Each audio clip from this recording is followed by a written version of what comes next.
To celebrate the return of Wolverine in the up-and-coming Deadpool and Wolverine movie, I decided to take a trip down memory lane to look at what I think is one of the best movie tie-in games of all time, X-Men Origins Wolverine. Let's fucking go.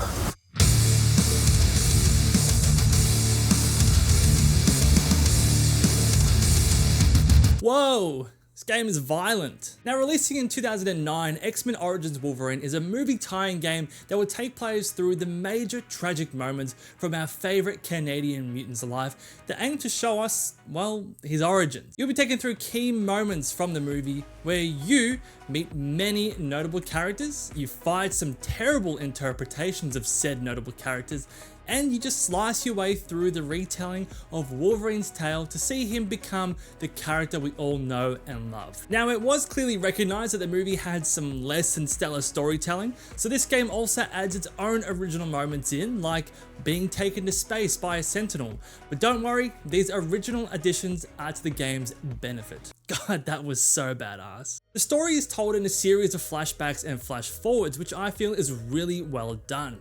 You'll see Logan joined by other fellow mutants in his operative team known as Team X. Like most movies, they're after some kind of rare resource that can offer some kind of technological advancement. This time it's unobtainium, vibranium, it's adamantium. All these made up metals are getting ridiculous. After not wanting to kill these people in the village for this metal, Logan goes against the orders of his superior and eventually leads him to being knocked out. Oof, that Ryan Reynolds model is shit. Anyways, we fast forward 3 years to where Logan already has his adamantium claws and you're looking to take down your brother Sabretooth, who is now trying to kill every member of Team X as revenge from being fired. Brother needs some better coping mechanisms. Try therapy? But after giving you some different story threads starting at multiple different points in time, the game will then periodically jump you around from each point, adding further context to each narrative you're playing through and just drip feeds more developments the more you progress. So you're not only in one time period serving under Team X,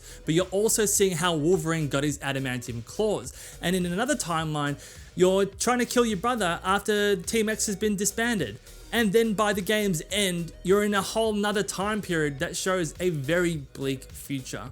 It is a lot to get your head around, but the game balances it all quite well. There is a mixture of CGI cutscenes, expository phone calls, and character interactions that will just keep you glued to your seat throughout your 6 to 8 hour play. And it just drip feeds you story beats to give you a complete picture once you're finally finished. Now, moving into the combat, and it's just done so well here.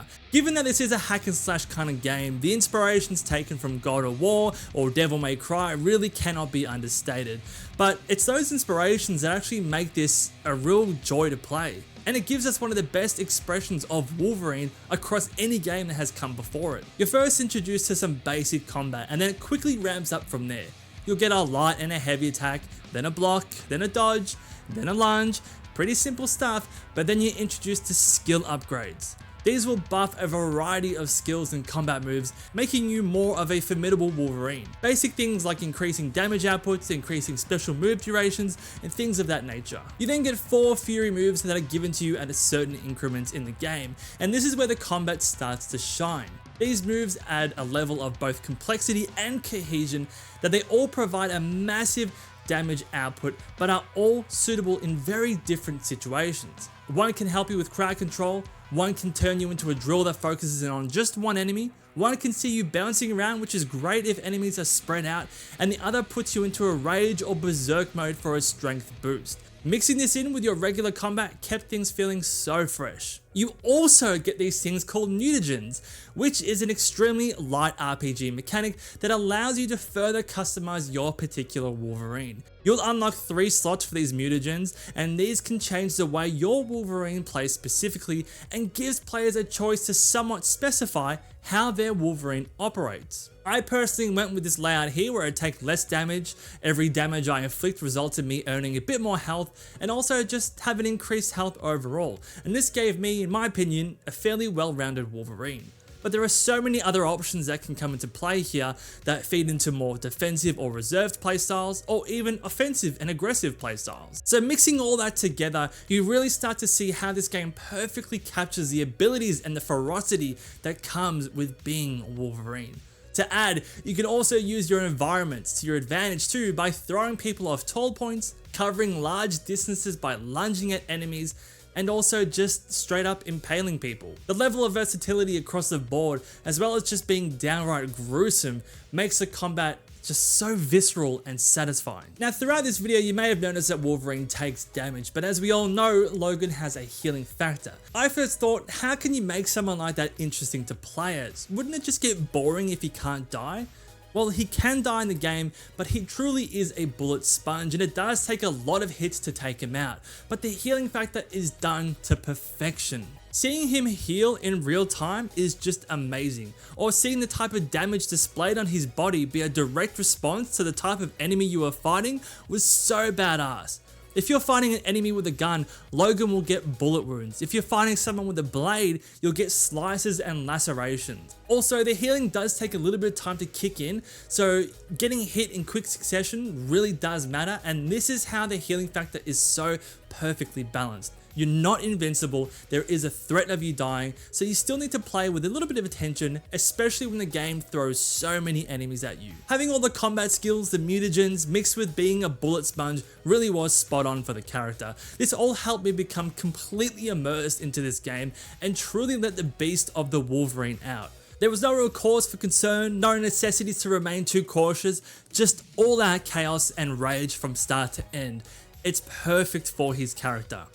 Now fighting isn't the only thing you'll be doing in these levels. The levels for the most part are fairly linear, but they do offer some rewards for those who explore off the beaten path. And I was actually really impressed by the variety of level designs in this game too. And I had to constantly remind myself that this was a movie tie-in game. They really went above and beyond for this one. In these levels, you'll be using your detective vision, feral sense, to find some high contrast ledges to climb on. You'll have some light platforming, some fairly easy puzzles to do, as well as finding collectibles in the form of dog tags, which don't do very much, and these little Wolverine statues. Whoa! What do they do? So if you find 3 of the same Wolverine, you'll unlock a bonus challenge where if you successfully kill another Wolverine wearing that suit, you'll unlock that suit as a wearable skin. The fight's really easy. Shit. Fuck.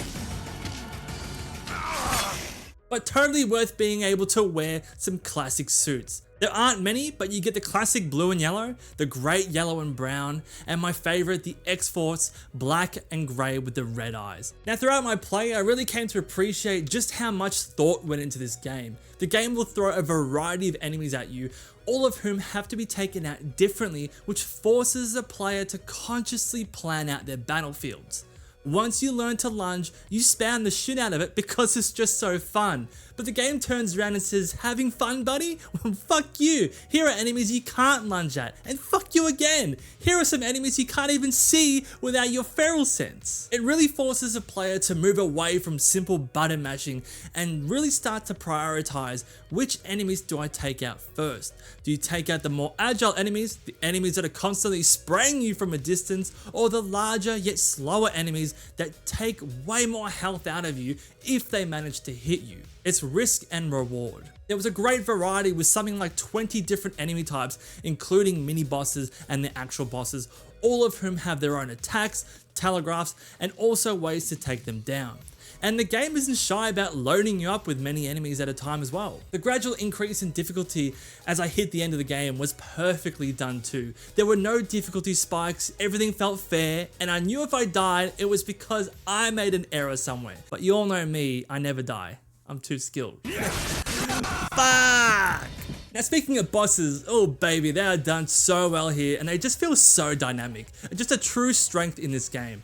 I was fighting Sabretooth and we just so happened to lunge at each other mid-air. God, I was rock hard when that happened. Spearheading through a sentinel, unimpaling yourself after a fight with Gambit, hell, even riding on the back of a fat person. It's just full Wolverine fantasy. They're all so entertaining and imaginative, and they really play into the strength of the boss that you're fighting. You always feel like you're playing on their turf, where they have the home advantage and you need to become creative in how to take them out. Now that Sentinel fight was especially memorable because before you fight the big boy, you get to use the Sentinel hand to completely obliterate enemies around you. And this does a few things. You physically see sentinels being put together around you, which gives the players a growing and constant sense of both dread and excitement. You see these death machines being assembled around you, knowing you're about to face a very real and dangerous threat. Using its hand alone to completely obliterate my enemies was also a masterclass in game design, because by giving players control of this hand and seeing how much damage just one appendage can cause, you are instilling in the player's mind just how much of a threat a complete sentinel is. You feel unstoppable when you're controlling the hand, but when you eventually get to fighting a fully built sentinel, your first thought is, oh shit. There are also many Easter eggs in this game. One of my favorite was with Wraith and Mystique, who are having a kid, and he says, "You be careful, Miss Darkholm. That's my son you're carrying in there. See you up top." What you think of the name Kurt? which is a heavily implied reference to Nightcrawler. So did I have any issues? Well, my only issue with this game was the pacing and how it spread out its boss fights. The game is roughly 6 to 8 hours long, and aside from one boss battle with Sabretooth at the start of the game, you're then fighting faceless, nameless enemies for the next 4 to 5 hours, give or take. And it really feels like the game just suddenly remembers, oh, it's got a great cast of X-Men characters in its pocket, and just dumps them all in at the end of the game. Now listen to this, this is all set in the last hour of the game. You go from a fight with a Sentinel, to Duke, to Gambit, you walk around for a little bit and you have your second fight with Gambit, and then you have your final fight with Gambit. You then quickly pivot over to your second boss fight with Sabretooth, and then Deadpool, and then the game ends. And I think in a game where chronology doesn't really matter and we're jumping around time periods so constantly, you could have at least spread these boss fights out a lot more. But aside from slight pacing issues, I honestly had no complaints with this game. It's a fantastic game, and in my opinion, one of the best movie tie-in games we've ever gotten, maybe next to Spider-Man 2 for the PS2. But I want to thank the Coffee supporters on screen now. As always, if you did like the video, please go ahead, leave it a like, and sub to the channel below, and I'll catch you in the next one.